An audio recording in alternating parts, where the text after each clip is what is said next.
nossa equipe flagrou a imprudência de motoristas. Carros, caminhões, motos, pedestres, todos ao mesmo tempo.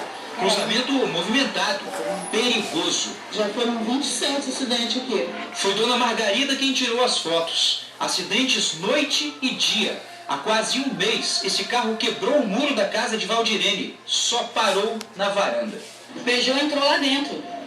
Graças a Deus não tinha ninguém. Já teve dia do carro rodar aqui, meu filho teve que se pendurar nesse portão. Em Vale Encantado, Vila Velha, as imprudências não acabam. Aqui é contramão, tá lá.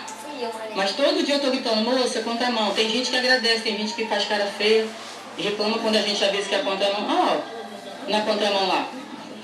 Vem na contramão. Aquele carro tá vindo na contramão. Na contramão. Aqui é contramão pra cá. Fizeram uma única pra lá. Ele tá devagar, mas passa caminhão, passa van.